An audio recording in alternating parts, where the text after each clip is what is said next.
Hello friends, welcome back. This is Pankaj and you are watching Investing with Pankaj. Learn more, invest better. और आज क्या सीखने वाले हम लोग? अगर आप पिछले क्वार्टर के रिजल्ट देखें तो कुछ एक स्टॉक ने बहुत नेगेटिवली रिएक्ट किया था रिजल्ट के बाद।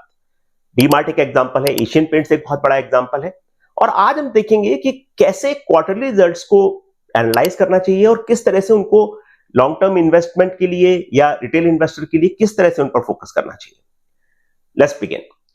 तो क्वार्टर रिजल्ट्स हमेशा क्या होते हैं, कुछ एब्सोल्यूट टर्म्स में तो जो होते हैं वो होते हैं, लेकिन एक्सपेक्टेशंस के हिसाब से वो कैसे हैं, इससे स्टॉक प्राइस रिएक्शन ज्यादा डिटरमिन होती है।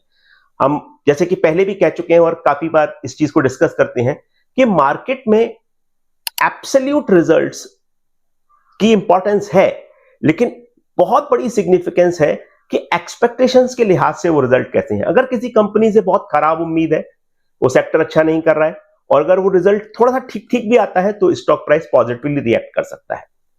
सिमिलरली अगर स्टॉक बहुत अच्छा कर रहा है, बहुत सारी एक्सपेक्टेशंस प्राइस्ड इन है, तो उस टाइम पे अगर रिजल्ट अच्छा भी हो लेकिन उतना अच्छा ना हो जितना कि लोग सोच रहे थे या इन्वेस्टर एक्सपेक्ट कर रहे थे, तो स्टॉक प्राइसेस नेगेटिवली रिएक्ट कर सकते हैं। तो एक्सपेक्टेशंस जो होती हैं उनमें मिसमैच होता है और उससे अपॉर्चुनिटीज क्रिएट। तो अगर हम देखें कि किस तरह का जनरल एक्सपेक्टेशन मार्केट का आज है, अगर आप देखें कि सेकंड क्वार्टर में जो रिजल्ट आए थे उसके ऑफकोर्स बहुत अच्छे रिजल्ट नहीं थे इन जनरल, लेकिन उसके बाद से कुछ और नेगेटिव डेवलपमेंट्स हुए। जैसे फॉर एग्जांपल जो जीडीपी नंबर आए, जीडीपी ग्रोथ का जो नंबर आया सेकंड क्वार्टर का, जो कि नवंबर के एंड में रिलीज हुआ था, वो बहुत अच्छा नहीं था, बहुत ग्रेट नहीं था।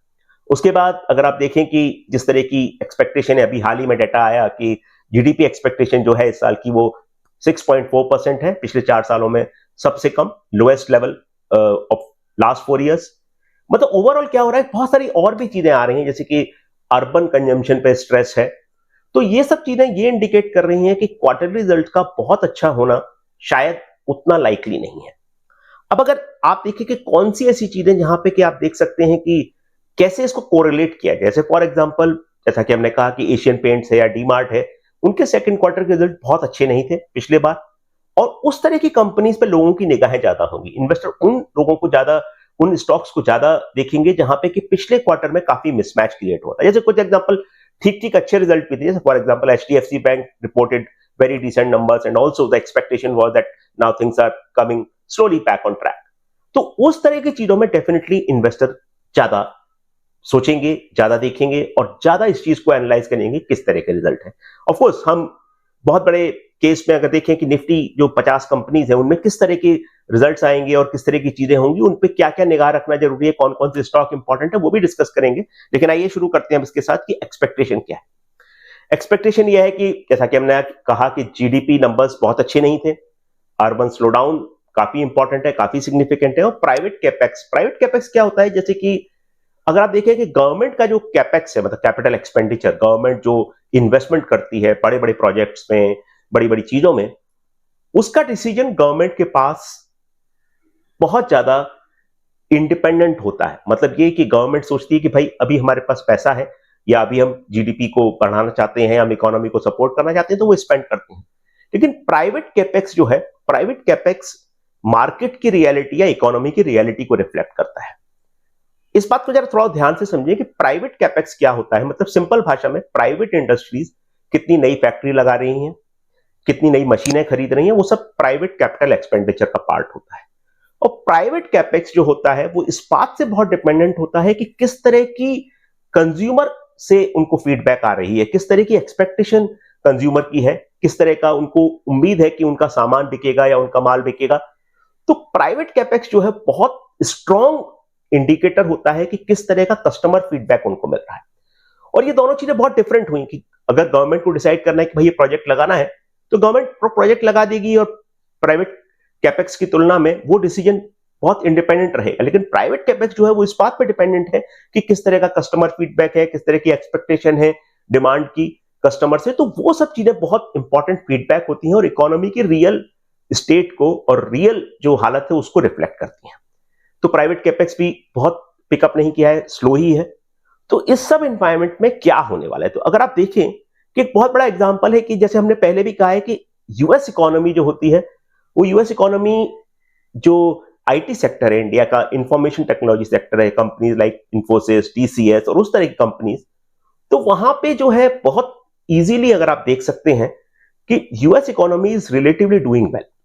और दूसरी एक बहुत इंपॉर्टेंट चीज हुई है आईटी सेक्टर के लिए कि जो रुपी है वो डेप्रिशिएट हुआ है। अगर आपको याद हो अराउंड सितंबर जब फेड ने रेट कट किया था तो रुपी था 83.5 के आसपास और आज रुपी है वो ऑलमोस्ट 86 पहुंच गया है। तो बहुत कम समय में, लगभग अगर आप देखें पिछले 3-4 महीने में, रुपी ने बहुत सिग्निफिकेंट ऑलमोस्ट 2.53% का डेप्रिसिएशन देखा है। मतलब यह है कि अगर आप देखें कि आईटी कंपनी के लिए क्या होता है कि उनकी जो रेवेन्यू है वो यूएसडी है और जो कॉस्ट है वो काफी हद तक आईएनआर में है। मोटा मोटी बात कर रहे हैं, 100% नहीं कह रहे हैं, लेकिन आईटी इंडस्ट्री के लिए अगर रुपया डेप्रिशिएट हो रहा है तो उनके लिए फायदा होता है। सिमिलरली अगर यूएस इकोनॉमी बेटर कर रही है तो उनके लिए फायदा होता है। तो ये तो एग्जांपल हुआ आईटी सेक्टर का।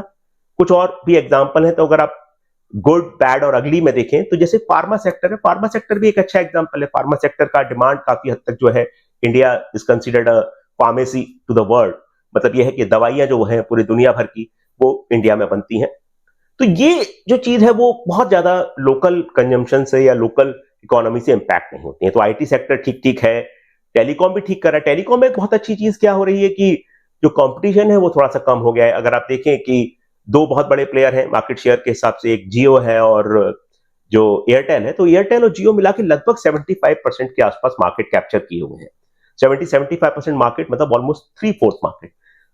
अगर आप देखें थोड़ा दो प्लेयर और हैं, एक पीएसएनएल है और एक वोडाफोन आइडिया है, लेकिन उनका मार्केट शेयर रिलेटिवली कम है। तो क्या होता है, कॉम्पिटिटिव इंटेंसिटी जब किसी सेक्टर में कम हो जाती है तो प्रॉफिटेबिलिटी इंप्रूव होती है और विजिबिलिटी इंप्रूव होती है। तो कंपटीशन जो है कस्टमर के लिए बहुत अच्छा है लेकिन सेक्टर के लिए बहुत खराब है। तो जैसा कि टेलीकॉम सेक्टर में पिछले 15-20 सालों में हुआ है कि जो कॉम्पिटिटिव इंटेंसिटी ज्यादा होने की वजह से सेक्टर ने बहुत खराब समय देखा, लेकिन अब धीरे धीरे चीजें सुधर रही हैं।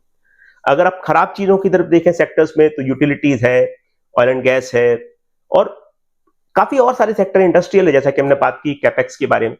बट अगर बहुत अगली, मतलब कि बहुत खराब जो सिचुएशन जहां पे ज्यादा है, सिग्निफिकेंटली खराब सिचुएशन है, वहां पे कंजम्पशन ड्रिवन सेक्टर है। तो कंजम्पशन ड्रिवन सेक्टर में क्या हो रहा है कि अगर आप देखिए अर्बन स्लो डाउन अगर है या अर्बन कंजम्पशन अगर कम हो रहा है तो डेफिनेटली एफएमसीजी पे इंपैक्ट आएगा, कंज्यूमर पे इंपैक्ट आएगा। तो ये सब जो चीजें हैं, ये 3 बकेट्स है।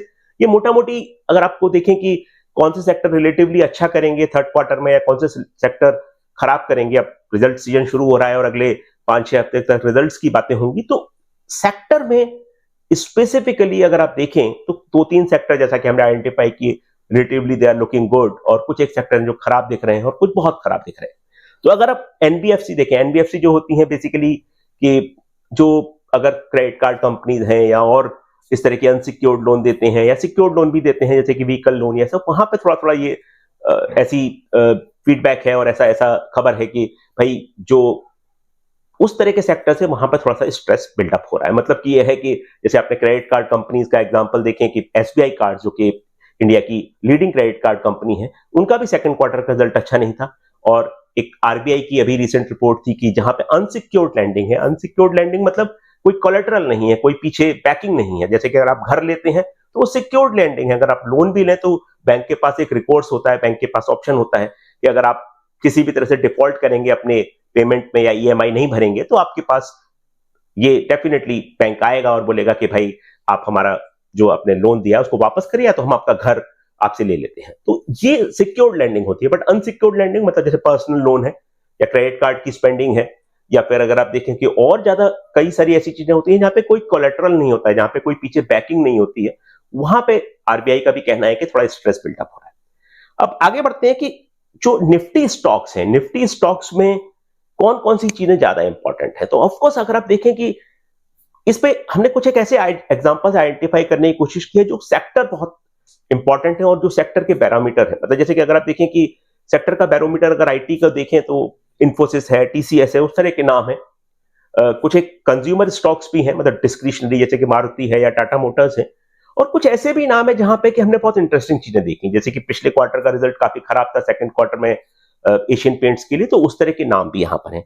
लेकिन ओवरऑल ये जो बास्केट है, ये 50 निफ्टी के स्टॉक्स हैं। ऑफ कोर्स रिजल्ट सभी के इंपॉर्टेंट है, लेकिन अगर हम यहाँ पे इस लिस्ट को देखें तो एक बहुत क्लियरली ये चीज आ रही है कि जहां कहीं भी थोड़ा सा स्ट्रेस बिल्डअप हो रहा है, जहां पे कि कंजम्पशन स्लो डाउन का इंपैक्ट है, वो सब चीजें आपको यहाँ पे दिख रही है। जैसे हिंदुस्तान यूनिलीवर है, या फिर और भी ऐसे स्टॉक्स हैं जहां पे कि आपको कंजम्पशन का ट्रेंड देखने को मिलेगा, या वॉल्यूम ग्रोथ कैसी हो रही है। तो सेकंड क्वार्टर का जो रिजल्ट आया था उसके हिसाब से अगर आप देखें, थर्ड क्वार्टर में ये सब स्टॉक्स जो है वो काफी सिग्निफिकेंटली इंपॉर्टेंट होंगे कि उनके रिजल्ट्स कैसे आ रहे हैं, उनका उनका परफॉर्मेंस कैसा रह रहा है। अब आगे बात करते हैं कि अगर आप देखें कि इंपॉर्टेंट टेक अवे क्या है, इस चीज में हमसे सीख क्या रहे। एक बहुत इंपॉर्टेंट चीज हुई थी सेकंड क्वार्टर में कि जो उससे पहले तक जो अर्निंग्स ग्रोथ हो रहे थे बहुत फास्ट हो रहे थे। सेकंड क्वार्टर ऐसा क्वार्टर था जहां पे कि अगर आप देखें, of course estimates will very, लेकिन ईपीएस ग्रोथ जो थी वाई ओ वाई वो 1 या 2% से ज्यादा नहीं थी।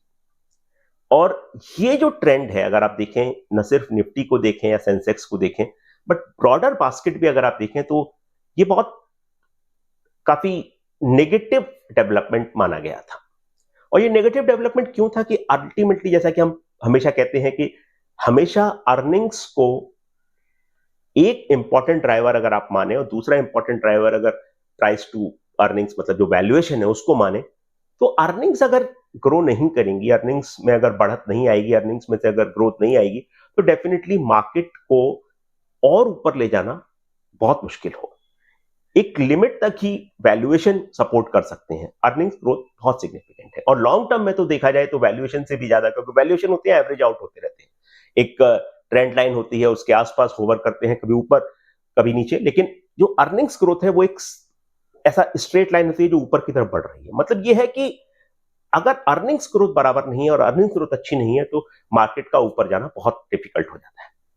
और सेंटिमेंट भी फर्क पड़ता है कि भाई वैल्यूएशन भी लोग तभी ज्यादा देना पसंद करते हैं जब अर्निंग्स ग्रोथ अच्छी हो रही है। हमने इस बारे में बात की और कभी एक बार डिटेल में डिस्कशन और करेंगे कि जब अर्निंग्स ग्रोथ अच्छी होती है तो उस टाइम वैल्यूएशन भी इन्वेस्टर अच्छा देने को तैयार हो जाते हैं और वैल्यूएशन को और ऊपर ले जाते हैं। अब क्या हो रहा है कि वैल्यूएशन जो है वो मतलब अगर आप देखें कि जो सेंसेक्स था 86,000 या 85,000 के आसपास के लेवल से, या 78,000 या 79,000 लेवल, तो लगभग 8 से 10% का करेक्शन है। और ये क्यों हुआ है? उस टाइम भी वैल्यूएशन जो थे लगभग आज सिमिलर दिख रहे हैं, क्योंकि अर्निंग्स की एक्सपेक्टेशन थोड़ी कम हो गई है।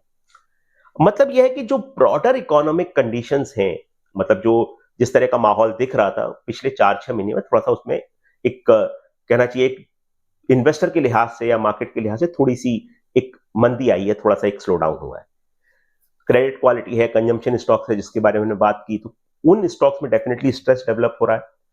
और बाइंग अपॉर्चुनिटीज जो हैं वो कभी कभी बहुत इंटरेस्टिंगली इमर्ज हो जाती हैं। जैसे कि फॉर एग्जांपल अगर आप देखें कि एशियन पेंट्स एक ऐसा स्टॉक है जिसमें कि काफी करेक्शन हुआ है 30-35%। तो मार्केट में आपको बहुत सारे ऐसे अगर आप देखें कि 2-3 इंपॉर्टेंट चीजें कि मार्केट में किस तरह की सेंटीमेंट की खबरें हैं या किस तरह का लोग लॉन्ग टर्म इन्वेस्टमेंट के हिसाब से देख रहे हैं, तो उस तरह के स्टॉक्स जो है लोग उनके बारे में बात कर रहे हैं कि भाई आज ऐसे लेवल पे जहां पे उसको इवेल्युएट किया जा सकता है, उस पर रिसर्च की जा सकती है और उस पर एक डिसीजन लिया जा सकता है। या फिर और भी एक दूसरी चीज होती है कि अगर आप एक लॉन्ग टर्म ट्रेंड लाइन देखें प्राइस टू अर्निंग्स का, वैल्यूएशन का, तो वहां पे आपको लगेगा कि हाँ यार अभी ये हिस्टोरिकली अगर कंपैरिजन किया जाए तो एक ठीक ठीक लेवल पे है। तो उस तरह की बाइंग अपॉर्चुनिटीज भी इमर्ज होती हैं। अगर आप एक एग्जांपल देखें कि डीमार्ट में इस तरह का हुआ कि डीमार्ट में स्टॉक लगभग 3500 के आसपास आ गया था और करेक्शन हुआ 5000 के लेवल से रिजल्ट के बाद और उसके बाद भी। तो सेकंड क्वार्टर रिजल्ट के बाद जो नेगेटिव सेंटीमेंट डेवलप हुआ वो इंपैक्ट करते रहा स्टॉक को और स्टॉक 3500 के आसपास आ गया। लेकिन अचानक से जब ये कुछ दिन पहले खबर आई कि उन्होंने एक अपना बिजनेस का अपडेट दिया कि भाई थर्ड क्वार्टर में उन्होंने कैसा किया, तो अचानक से स्टॉक 8 से 10% ऊपर चला गया और 3900-3800 के लेवल पे आ गया। तो मतलब ये हुआ कि जो अपॉर्चुनिटी क्रिएट हुई थी उस टाइम अगर किसी ने खरीदा होगा तो डेफिनेटली उसको फायदा हुआ होगा। तो इस तरह की इंटरेस्टिंग इमर्जिंग अपॉर्चुनिटीज भी रिजल्ट के बाद बनती हैं। तो कहने का मतलब यह है कि there are some very important takeaways for retail investor. पहली बात, अगर आप देखें कि ओवर रिएक्शन आपके लिए बहुत डेंजरस हो सकता है। अगर आपको लगता है कि भाई स्टॉक में कुछ फंडामेंटली ऐसा हुआ है जो नेगेटिव है या पॉजिटिव है, तो ही आप रिएक्ट करें, अदरवाइज रिएक्ट ना करेंगे तो अच्छा रहेगा। दूसरी बात, पीएनएल मतलब प्रॉफिट एंड लॉस जो होता है वो सिर्फ इंपॉर्टेंट नहीं है, ऑपरेटिंग रेशियो भी देखिए। भाई अगर किसी कंपनी का प्रॉफिट खराब है तो देखिए कहीं कोई अदर इनकम में इंपैक्ट तो नहीं है, कहीं एक्सेप्शनल आइटम तो नहीं है उसकी वजह से। और वो बहुत जरूरी है कि ऑपरेटिंग बिजनेस जो है वो कैसा कर रहा है। न सिर्फ पीएनएल इंपॉर्टेंट है बट ऑपरेटिंग बिजनेस भी इंपॉर्टेंट है। पीयर्स को देखिए, मतलब उनके सेक्टर के जो और कंपनीज है उनको देखिए कि वो कैसा कर रही हैं, बिकॉज वो इसलिए इंपॉर्टेंट है कि अगर आप देखते हैं कि बहुत ज्यादा इनकंसिस्टेंसी या डाइकोटमी है तो आपको और रिसर्च करनी पड़ेगी और ढूंढनी पड़ेगी। अगर सेक्टर कोई खराब कर रहा है तो डेफिनेटली ये कंपनी भी खराब ही करेगी। लेकिन सेक्टर अच्छा कर रहा है, ये कंपनी ने खराब किया, तो क्या कारण है? सेक्टर अगर अच्छा कर रहा है, ये कंपनी खराब कर रही है, या उल्टा हो रहा है कि सेक्टर खराब कर रहा है, ये कंपनी अच्छा कर रही है, तो उसको और डिटेल में जानने की जरूरत है। मैक्रो एनवायरमेंट तो सेक्टर कैसा लग रहा है, जैसे हमने आईटी सेक्टर की बात की, इंफोसिस टीसीएस की बात की, और जो इंपैक्ट है उसको देखिए कि क्या होता है। अगर आप देखें, जैसा कि हम फिर एग्जांपल दे रहे हैं कि एशियन पेंट्स और डीमार्ट के केस में ऐसा हुआ था कि 30-35% का प्राइस करेक्शन हुआ, और जो अर्निंग्स का इंपैक्ट था, अर्निंग्स एक साल की होती हैं, जबकि आप कंपनी जो स्टॉक खरीद रहे हैं लॉन्ग टर्म के लिए, तो आप कई लंबे समय के लिए खरीद रहे हैं, कई सालों के लिए खरीद रहे हैं। तो आप उस चीज को एनालाइज किए कि क्या प्राइसिंग का जो इंपैक्ट है वो जो अर्निंग्स की वजह से आया है, वो आपको आज क्या अपॉर्चुनिटी दे रहा है कि आप उसको खरीद सकते हैं, या अपॉर्चुनिटी दे रहा है उसको बेच सकते हैं। तो किसी का रिजल्ट अच्छा है और आपको लगा यार ये स्टॉक तो 30% ऊपर चला गया, तो क्या बेचने की अपॉर्चुनिटी इमर्ज हो रही है। क्वार्टरली रिजल्ट्स जो है वो इन्वेस्टमेंट थीसिस को ऑल्टर नहीं कर रहे हैं अगर, तो आप बहुत ज्यादा रिएक्ट करने की जरूरत नहीं। कुल मिलाकर तीन बहुत इंपॉर्टेंट पॉइंट है। पहली बात ये कि क्वार्टरली रिजल्ट्स अगर आप लॉन्ग टर्म इन्वेस्टर हैं तो आपके लिए एक नॉइज से ज्यादा कुछ नहीं है। इलेक्ट्रॉनिक्स की भाषा में सिग्नल और नॉइज दो चीजें होती हैं। तो कोई भी न्यूज फ्लो आया, कोई भी नया डेवलपमेंट हुआ, तो क्या वो सिग्नल है, मतलब वाकई यूजफुल इंफॉर्मेशन है, या नॉइज है, मतलब यूजलेस इंफॉर्मेशन है। तो क्वार्टरली रिजल्ट्स अक्सर लॉन्ग टर्म इन्वेस्टर के लिए नॉइज होते हैं, सिग्नल नहीं होते। दूसरी बात, आपके खुद के स्टॉक्स के लिए, आपके खुद के जो पोर्टफोलियो है उसमें आप देखिए कि आपके स्टॉक में क्या फंडामेंटली कोई थीसिस ऑल्टर हुई है, फंडामेंटली कुछ चीजें चेंज हुई हैं, और ऑपरेटिंग बिजनेस पे भी ध्यान दीजिए, ना सिर्फ पीएनएल।